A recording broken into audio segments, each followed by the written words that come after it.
is.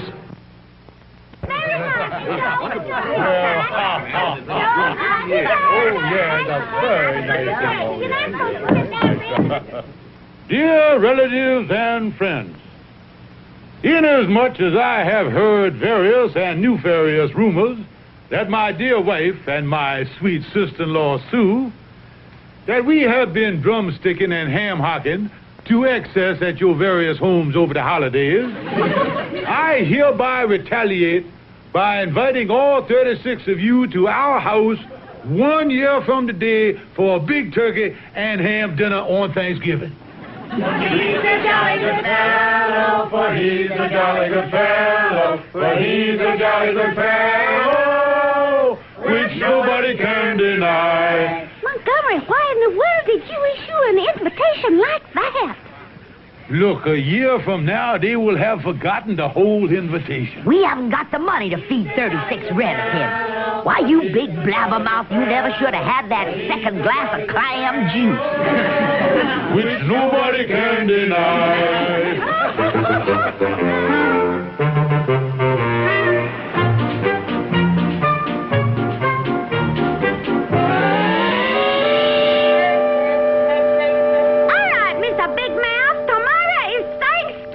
Yeah, and we're going to have 36 relatives here at dinner, thanks to you shooting off your mouth a year ago. What do you intend to do about it? Well, there's only one thing to do. Put up the quarantine sign and hide under the bed again. I know they're going to be hungry, but I don't think even they will wade through the bubonic plague to get to the giblets.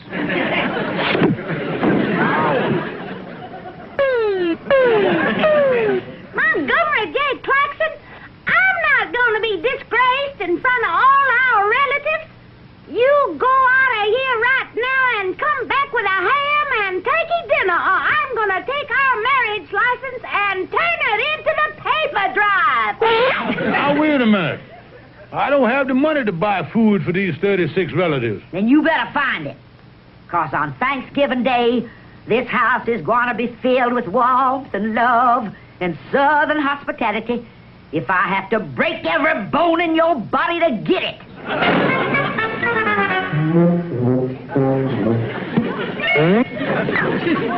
Well, I'll do the best I can. But as General Lee said at Gettysburg, I've had better days than this. I need at least $50 for the dinner. And after all, there's that old proverb, what good is a friend if you can't jip him? Come in, it's open. Hi, Calvin. What are you doing up here anyway, Colonel? 'Cause I'm worried about you spending this gala Thanksgiving holiday season alone. You know, it made me sad. It did, huh?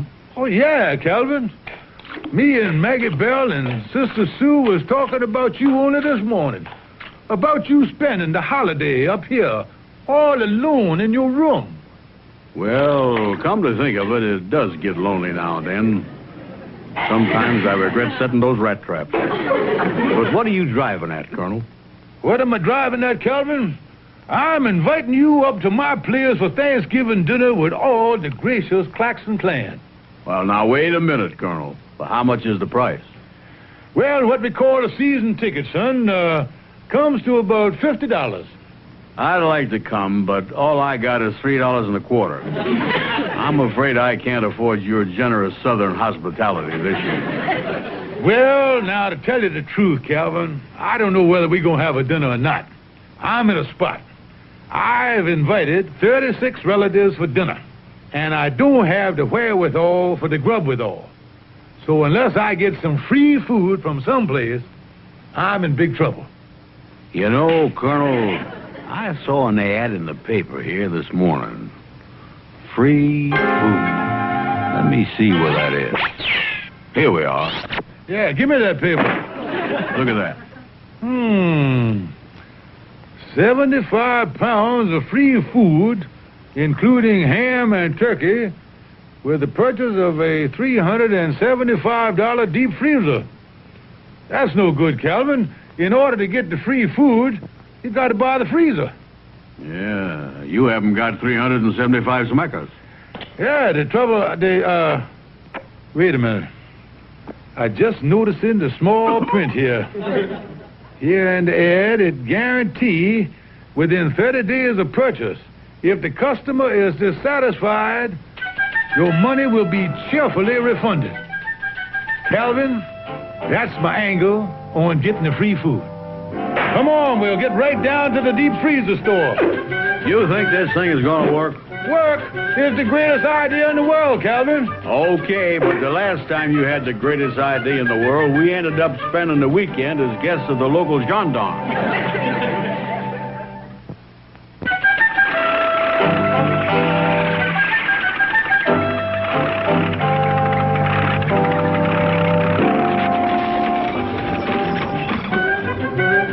Well, here's the store, Calvin. Yeah. Now explain to me how we're going to get this free food. Now look, Calvin. I give the fella this no-good check here for $375. We take the freezer home, and we takes the food out of it. Then we brings the freezer back to the store and get our money back before the man has a chance to put this check in the bank. Now, if that's not a great scheme, I'll eat my hat. Yeah, well, you better get out to bicarbonate. I think you're going to be nibbling on your fedora before this is over. Oh, here comes the fella now. Watch the old colonel go into action here, boy. May I help you, sir? Indeed you may, sir. I am Colonel Montgomery J. Claxon of the Nashville Claxons, Colonel ex officio of the Breckenridge County Zouaves. That's all him. I'm just plain Calvin Burnside. Well, how do you do, both of you? Yes, mister. We would like to buy one of those deep freezers like you've got advertised in the newspaper here. The kind with the free food and the cheerful refunding guarantee. Oh, yes. We give the free food and the guarantee with all our models. Now, here's a lovely model here. It combines the best features of the... We'll take it. Here's the check. Well, you certainly made your mind up in a hurry. This certainly is a fast deal. You not kidding, mister. It's an old Southern custom. Just one more question, mister. When does the store close? At 5:30. It's 5 o'clock now. What do you think, Calvin?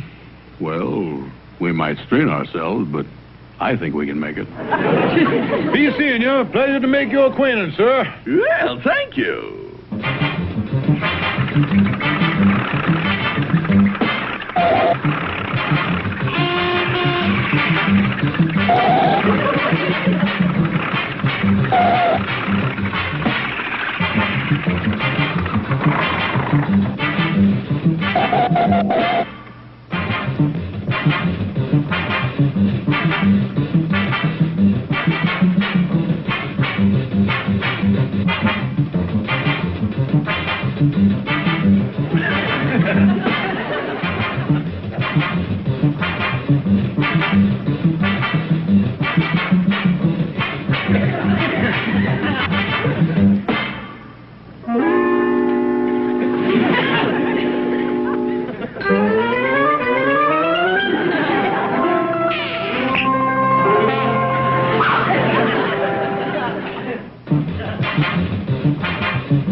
Turkey in the straw, ha, ha, ha. Turkey on the table, rah, rah, rah.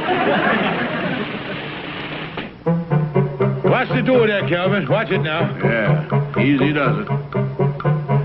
Well, we made it. It's only 5:20. Uh-oh. Here comes the fellow that sold it to us. You know something? He doesn't look so happy about the whole thing, neither. Why, Colonel Claxon, what's this? You're bringing the freezer back? Yes, sir, we are dissatisfied with it. You're dissatisfied with it? Just a minute. You picked up the freezer at 5 o'clock, and you're bringing it back now at 5:20? Yeah, we'd have been here sooner, only we got caught in traffic. Look, mister, we want our money back. We are dissatisfied with the freezer. Just a minute. Let me see. You didn't bring the food back. We weren't dissatisfied with that. No, that makes us very happy. Look, mister, we're dissatisfied with the freezer.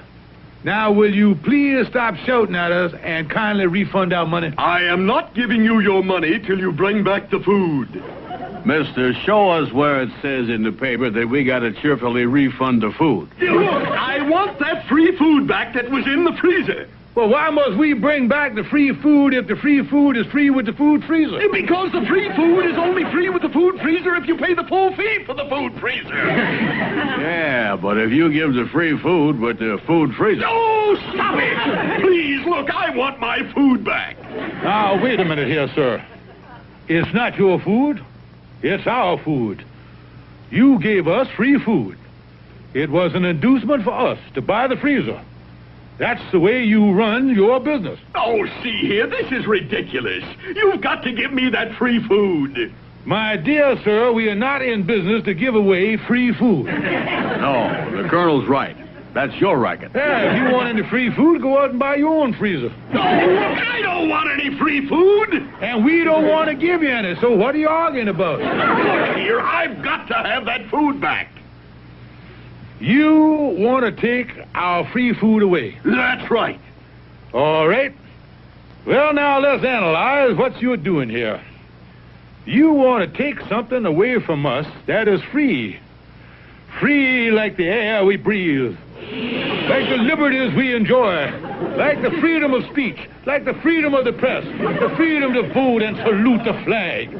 Mister, no one can take away these rights from us. What kind of an un-American joint are you running? Well, now that you put it that way, Yo, what am I talking about? It's my own food. Look, I want that frozen food and that ham and turkey back here by tomorrow morning, or I'm turning this whole thing over to the police. You mean that you would bring the police into a thing like this? I certainly would. Well, that's all I want to know. I'll have the food back the first thing in the morning. Come on, Calvin. Looks like these guarantees don't mean anything anymore.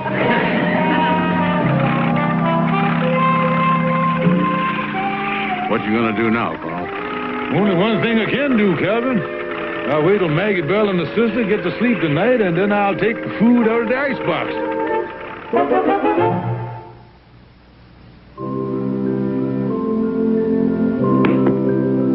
Isn't it wonderful, Sister Sue? We're going to have a wonderful Thanksgiving dinner when all the relatives come tomorrow. That big ham and that beautiful turkey. Yeah, we must be careful that between now and in the morning some sneak thief don't come up here and clean out the icebox. Well, if they're going to make off with our ham and turkey, they're going to have to climb another 2 flights of stairs. Well, of course, if the people, what was that?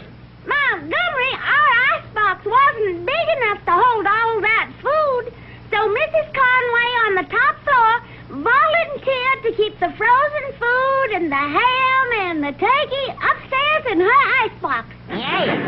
And I don't think any sneak thief's gonna bother it up there, 'cause Mrs. Conway's husband is a police sergeant. Excuse me, I think I'll go out in the kitchen and sharpen up the carving knife. Why do you want to do that? The dinner isn't till tomorrow. I know. But first thing in the morning, I may have an appointment to cut my throat. Oh,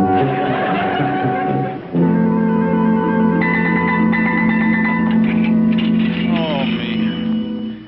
I gotta get that food back in that store by tomorrow morning, or I'm in a mess. I'll never get it out of Mrs. Conway's apartment.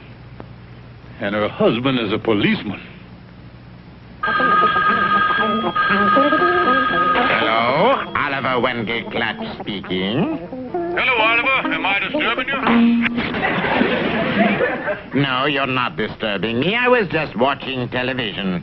Do you know they actually have people on there talking like animals? It is completely unbelievable. I'm sure it is, but I'm in a mess, Oliver. I gypped a fella out of a ham and turkey and a whole lot of frozen food. Now, he says if I don't bring it back, he's going to make trouble for me. Well, only one thing to do. take it back. I can't. Maggie Bell stored the food in Police Sergeant Conway's icebox. Police sergeant, eh? Colonel, you'd better not tamper with that refrigerator in person. What you need is some puffy poltroon to purloin the poultry. What do you mean? A real jerky to swipe the turkey. Yeah, Calvin's in this mess up to his neck. And I might as well push his head under the quicksand. Thanks a lot, Oliver. You're welcome, my friend. And the next act on our big shoe tonight is an act I just brought over from Europe. Let's really hurt for 'em, big folks. Fifi the poodle and our performing people. How does he get away with that stuff?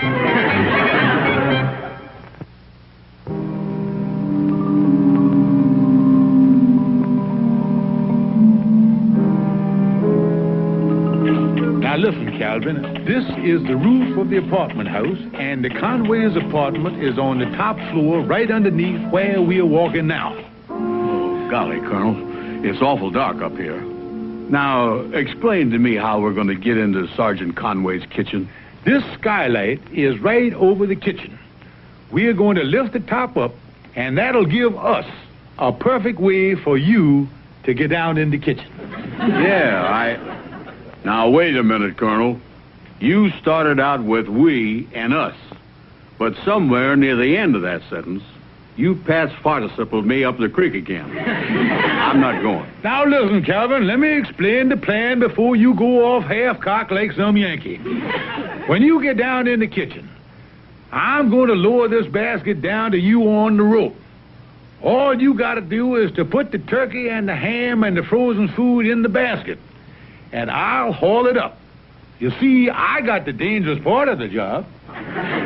You're up here, and I'm in the policeman's kitchen. Explain to me how you got the dangerous part of the job. Simple, Calvin. I'm up here. Now suppose something happens. I'm trying to get away. I might get panicky and run off the edge of the roof. But you, being trapped down there in the kitchen, you won't be able to run any place and hurt yourself. Yeah. Well, now, that's mighty thoughtful of you, Colonel. Come on, let's get the skylight open. Hello, Claxon residence. Mrs. Claxon, this is Sergeant Conway upstairs. You know what your husband is doing up on the roof of the building? Montgomery? On the roof? Why, no. Well, I saw him and that fat friend of his going up there a few seconds ago. I haven't any idea what he's doing up there. And I think I'll just go up and have a look around. Say, Calvin, how you doing down there in the kitchen? Fine, Colonel. I'm just beginning to load the frozen food from the icebox into the basket. Just beginning? You've been down there 10 minutes. What you been doing? Making myself a pot roast sandwich. I wonder where he keeps the ketchup. Listen, you dummy, keep your mind on your business. You want that policeman to catch us? Yeah, I'll go out the back window and come up the fire escape. Boy, it sure is dark up here. Well, anyway, it's working fine. Sergeant Conway must be out. Things are... Footsteps. Sound like somebody walking on the roof here. Oh, it's Calvin coming up to help me with the rope. Sounds like he stopped walking. How you doing up there, Colonel? Fine. Give me a hand with the rope and, that's funny. Calvin's feet are walking up here on the roof, but his voice is still in the kitchen. He must have left in an awful hurry. Yeah, that's what he did. That doesn't sound like Calvin walking. Those are the flattest footsteps I ever heard. But it's got to be Calvin up here on the roof. Who else? Colonel, I say, how are you doing up there? Calvin, where are you? I'm here. I know you're here, but are you here, or here, there? Colonel, I'm down here in the kitchen. Are you up there on the roof? Yeah, but son, what I wouldn't give to be home in bed right now. Sergeant Conway. Fancy running into you up here on the roof. Sunbathing, perchance? Claxon, what are you up to here on the roof? Me, nothing. I just, I went to, Claxon, I need an explanation. Well, I need one as bad as you do. You sure you're not up to something? All away, Colonel, before that flatfoot Conway finds out what we're up to. Hey, wait a minute. There's someone down in my kitchen. Yeah, must be a sneak thief. My advice to you is to shoot first and ask questions later. Now, I'll get out of the line of fire before you start blazing away. I'll see you later. Claxon, I think we'd better go down to my apartment and talk things over. Yes, sir. Yes, sir. That's a good idea. Yes, sir. And the first thing I'm going to do when we get down there is call your wife. Call my wife? Tell me something, Sergeant. If I made a break for it, would you shoot me? Of course not. I thought I had a loophole there for a minute. I was going to run.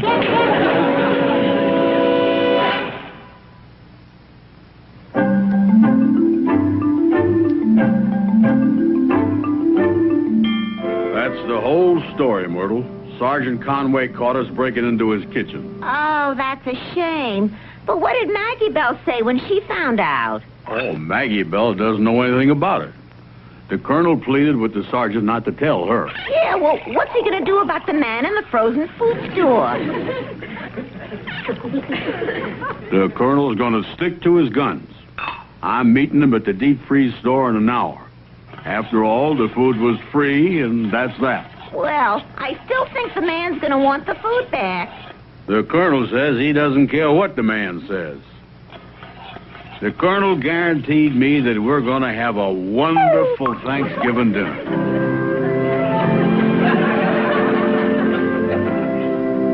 Have another slice of ham.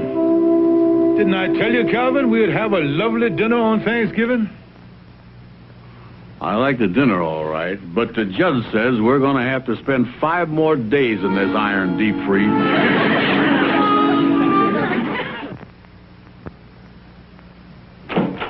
Hi, Colonel.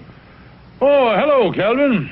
Say, how did Maggie Bell and Sister Sue react to your little vacation in the Pokey? Well, they were pretty upset, Calvin. Maggie Bell said it was the worst family disgrace since Uncle Braxton Claxton was a streetcar conductor and the inspector caught him with his high-button shoes full of nickels. You know, I've been thinking, Calvin, where we went wrong trying to get that free food without buying the freezer. The next time, what we ought to do is to buy it on installment. And when the time payments come due, we just... Calvin. I say, Calvin. Hey.